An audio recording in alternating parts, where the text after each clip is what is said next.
Morning.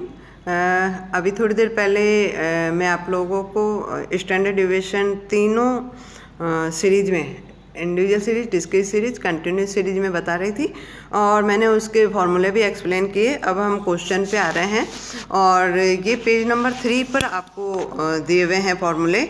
All of first आपको जो individual series है उसके डायरेक्ट मेथड का जो फार्मूला जो दिया हुआ है वह दिया हुआ है standard division is equal to sigma d square upon n. तो और इसी पेज पर आपको कोई क्वेश्चन भी मिला हुआ है जिसमें आपको कह रहा है find out the standard division by taking division from mean.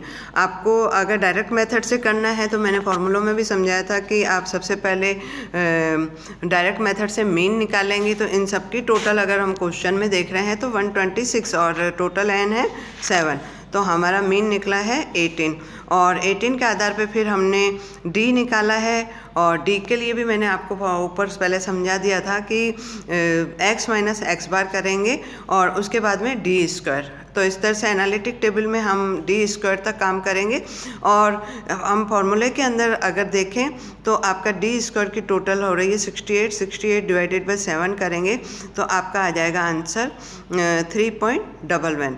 और अगर हम इसका कोफिशिएंट ऑफ स्टैंडर्ड डिवीजन भी करना चाहते हैं तो उसका फॉर्मूला बनता है स्टैंडर्ड डिवीजन अपॉन एक्स बार, जो कि मैंने फॉर्मूला में बता दिया है। तो ये 3.11 अपॉन एक्स बार है 18, तो हमारा आंसर आ जाएगा 0.17। तो ये डायरेक्ट मेथड से स्टैंडर्ड डिवीजन इंडिविजुअल सीरीज में है। अब अगर हमें स्टैंडर्ड डिवीजन निकालना है और इनडायरेक्ट मेथड से निकालना है तो पेज नंबर 4 पर आ जाइए और उसमें है ना फॉर्मूला तो मैंने समझा ही दिया है। आप लोगों का क्वेश्चन यही है, इसमें आप लोगों को क्या करना है, एज्यूम मीन लेना है। एज्यूम मीन आप कुछ भी ले सकती हैं, वह आपका 16 भी हो सकता है, 15 भी हो सकता है, 18 भी हो सकता है। तो जो डाटा अवेलेबल है 18, 15, 16, 19 इस प्रकार से, इसमें से हमने 16 लिया है। तो हमारा x 18 minus 16, 15 minus 16, 16 minus 16, 17 minus 16, इस प्रकार से करेंगे तो dx आ जाएगा और dx का फिर हमें होल स्क्वायर करना है। वो आपके 96 एनालिटिक टेबल में देखिए इलस्ट्रेशन नंबर 19 में, और फार्मूला अप्लाई कर देंगे।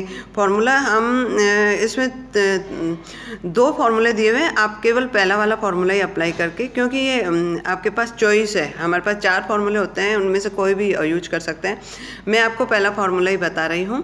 तो इसका आंसर में फार्मूले में sigma d x square upon n 96 हो गया अपॉन 7 माइनस 14 अपॉन 7 का होल स्क्वायर कर देंगे तो 3.11।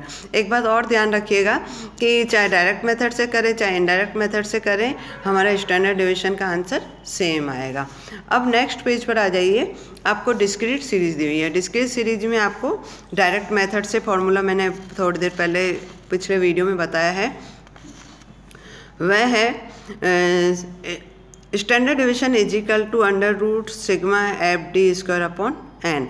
और इसके लिए आपको सबसे पहले मैंने बताया भी था कि सबसे पहले डायरेक्ट मेथड से मीन निकालना पड़ेगा। अब आपके सामने क्वेश्चन भी अवेलेबल है और क्वेश्चन अवेलेबल है उसमें आपको कह रहा है x 5 to 86 और फ्रिक्वेंसी दी हुई है आपको अलग अलग।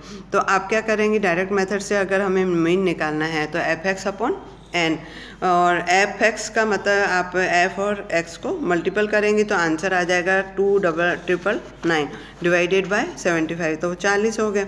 अब ये 40 आपके क्या हो जाएंगे, x बार हो जाएगा और आपको क्या करना है, d निकालना है। तो d निकालने के लिए आप जो आपकी साइज़ दी हुई है 5, 15, 25 इसमें से करोगी तो आपका डिवीजन आ जाएगा 30 माइनस 35 माइनस 25 और इसका होल स्क्वायर करोगी डी स्क्वायर तो आपके ये आ जाएंगे। और लास्ट में आपको जो डी स्क्वायर है उसको वापस फ्रिक्वेंसी से गुणा करना है तो आपकी एनालिटिक टेबल तैयार हो जाएगी। और उसके बाद में डायरेक्ट आपको फार्मूला लगाना है और फार्मूला लगाओगी तो आपके फार्मूला लगाने के लिए आपको जो स्टैंडर्ड डिवीजन का फार्मूला है वह summation f d square upon n, तो 25,039 अपॉन 75, तो 18.27 इस प्रकार से आंसर बन जाएगा। अगर आपको ये डायरेक्ट मेथड था तो थोड़ा कैलकुलेशन बड़ी हो जाते हैं, इनडायरेक्ट मेथड से इसी क्वेश्चन को सॉल्व करना हो तो हम क्या करेंगे, हम अपनी इच्छा से कोई भी मीन ले लेंगे, मतलब x में से कोई भी आप वैल्यू ले सकते हैं। जैसे क्वेश्चन में आपको तो इलस्ट्रेशन में दिया हुआ है, इलस्ट्रेशन नंबर 21 में आपने 45 ले लिया, 45 में से आप x माइनस a करते जाइए तो -40 -30 -20 -10 इस प्रकार से आ जाएंगे, तो f(x) हो जाएगा, f(d²x) का हो जाएगा।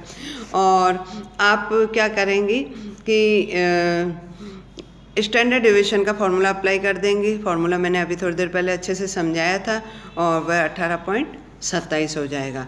इसके बाद में अब आप आ जाइए, अगर आप लोगों को कंटिन्यूस सीरीज में क्वेश्चन सॉल्व करना है तो कंटिन्यूस सीरीज में मैंने अभी थोड़ी देर पहले आपको बताया था, बिल्कुल वही चीज़ है जो डिस्क्रीट सीरीज में होता है। डिस्क्रीट सीरीज में आपको x और फ्रीक्वेंसी मिलती है और कंटिन्यूस सीरीज में आपको क्लास इंटरवल और फ्रीक्वेंसी मिलती है। तो क्लास इंटरवल की मिड वैल्यू निकालनी है और वही मिड वैल्यू आपकी x बन जाएगी। बाकी पूरा प्रोसीजर वही है, तो हम इसको भी कर लेते हैं। और उसके लिए आपको एक क्वेश्चन अवेलेबल है और क्वेश्चन जो अवेलेबल है वह नेक्स्ट पेज पर दिया हुआ है। मैं क्वेश्चन नंबर आपको 23 इलस्ट्रेशन नंबर 23 बता रही हूँ, जो पेज नंबर आपको 8 पे दिया हुआ है। आप देखेंगे क्लास इंटरवल दी हुई है 90 to 182, मतलब क्वेश्चन दिया हुआ है वेजेज इन मोर देन ₹90, 80, 70। तो मोर देन है तो 90 to 100, 80 to 90, 70 to 80 इस तरह से हो जाएगा। नंबर ऑफ़ स्टूडेंट आपको दिए हुए हैं और नंबर ऑफ़ स्टूडेंट जो दिए हुए हैं तो उसको हम सिंप्लीफाइड भी करेंगे। तो आपके पहली रेंज में जो स्टूडेंट आएंगे वह 2 हो जाएंगे, दूसरी रेंज में आप स्टूडेंट लिखेंगे 4 हो जाएंगे, फिर 6 हो जाएंगे। इस तरह से आप घटाते हुए इस प्रकार से नंबर ऑफ़ स्टूडेंट निकालेंगे, मतलब फ्रीक्वेंसी भी आपको सिंपल बनानी है।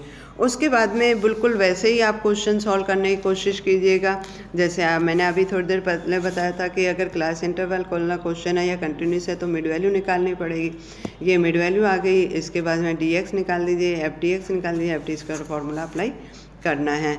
अब लास्ट वन आपका आ रहा है standard division method, step division method. Step division method में आपको क्वेश्चन जो दिया हुआ है वह दिया हुआ है 0 to 9 और बिल्कुल वही है, कंटिन्यूस सीरीज वाला क्वेश्चन ही है। आप लोग देखेंगे वही मिड वैल्यू निकालनी है, dx निकालना है, लेकिन dx में है ना d/i करना है। अब मैं वही चीज़ आपको समझाने जा रही हूँ। सपोज करते हैं ये क्वेश्चन आपने दिया हुआ है तो मिड वैल्यू आपकी आ रही है 4.5, 14.5, 24.5, 34.5 और 40.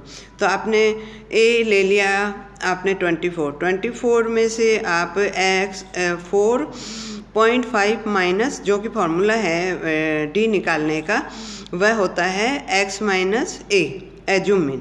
तो 4.5 माइनस 24.5 तो -20 में हम 10 से डिवाइड करेंगे। ये 10 कहाँ से है, आप मिड वैल्यू में डिफरेंस देखना, जितना डिफरेंस हो उसी से डिवाइड करना। तो -2 -1 0 +1, फिर आप नंबर ऑफ़ स्टूडेंट से मल्टीपल कर दीजिए और फिर f(dx) आ जाएगा, उसको फिर वापस आप dx से मल्टीपल करेंगे तो क्वेश्चन सॉल्व हो जाएगा। और इसमें फॉर्मूले में आपको ज़रूर ये दे रहा है स्टैंडर्ड डेविएशन = i आगे दे रहा है, फिर अंडर रूट पूरा करना है क्वेश्चन सॉल्व।